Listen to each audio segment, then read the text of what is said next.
We are going to be starting our third part of our charts and graphs in Google Sheets. So we should have the first two parts done.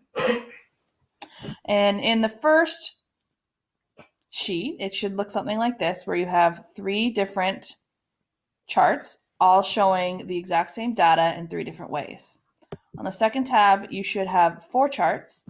One is a bar graph of San Francisco over the years, which is the exact same as what we did over in the first tab. And sorry, not years, but months. The second one should be Memphis in percentages, which would show in a pie chart. And the third one will be the month of January for all four of the cities. And then finally, you have a comparison between Dallas and New York over the course of the year, which should be in a line graph.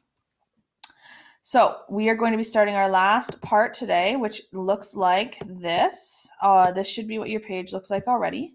And we're going to be learning to format a chart more in depth. So I'm going to split my screen here to have the chart on one side and the instructions on the other. So when we're formatting the charts, we can format a lot of different things. We can format titles, and we can format the legend, colors, the series, which means the set of data. There's a whole bunch of stuff we can. And to do that, all we have to do is double click on the chart, and it'll pull up this little menu that says Chart Editor. And I'm going to move this part of the screen over so you can see the chart as I change it. So it is asking us to change on this chart for this activity 5 things: the title, the axis, both axes, the label, the location of the legend, and the color of the bars. So if you look here, you can see that to set up over here, you can change the type of chart. You can change how it's stacking, which only matters when you have more than one set of data. And you can change it, some other things that we might go into later in this month. So I'm going to go to the Customize tab. You can see here that there's a lot of different tabs that you can customize. We're going to start here looking at chart style. So you can change the background color, the border color, and the font here, as well as changing the bars to be 3D, which makes them look like they are little prisms, and you can maximize, which makes it bigger. And then compare mode only matters when you have more than one set of data, so we don't have to worry about that today. So the first thing it wants us to change is the title, which is going to be under Chart and Axis Titles. And chart title is the first option. If you want to change which title you're changing, you would just click on this arrow and it would give you your drop down. And our chart title is going to be Rainfall in San Francisco. You can also change the font or the size of the title depending on what you're feeling, and the color of the text. So that's an option as well. The next thing it wants you to change is the x-axis. Okay, and to do that, you go back into this chart title section, and you're going to change the x-axis, which is your horizontal axis. So this is going to become whatever the bottom part is, which is months. So we're going to change this to be months.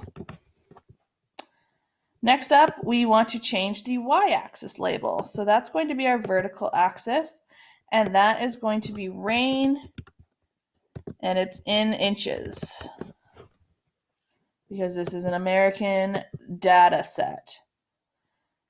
Next, we've got the location of the legend, which is not in this menu. So I'm going to close that menu, and I'm going to find the one that says legend. And it says here right now the position. So it says as of right now it's at the right. I'm going to change it to put it at the bottom. So now it's down here below the months. I don't really like how that looks, so I'm going to change it, and I'm going to put it inside the graph so it's at the top. I like how that looks better. So you can play around with it and decide where you want to put that.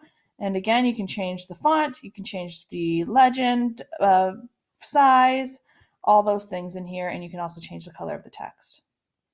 The very last thing we're going to be changing is the color of the bars. So we're going to look here at all of our menu options, and the one that you're going to want to click on is series, because that is your data. So under series, you're going to pick what color you want it to be, and I'm going to go in here and I'm going to pick a nice Celtics green. That's not Celtics green, it's close enough. And there we go. We've got San Francisco in green instead of blue. And we are going to leave it like that. If you had multiple sets of data, you could change the color of each one. And that's the end of it. You can explore and change other things if you would like. That is the end of what you are assigned to do. So that's what you're going to be marked on. Anything above and beyond would bring you up to a level 4. If you have any questions, you can join in on our meet today at 1, where I'll be walking you through both the second activity and the third activity that we've already been doing. All right, good luck.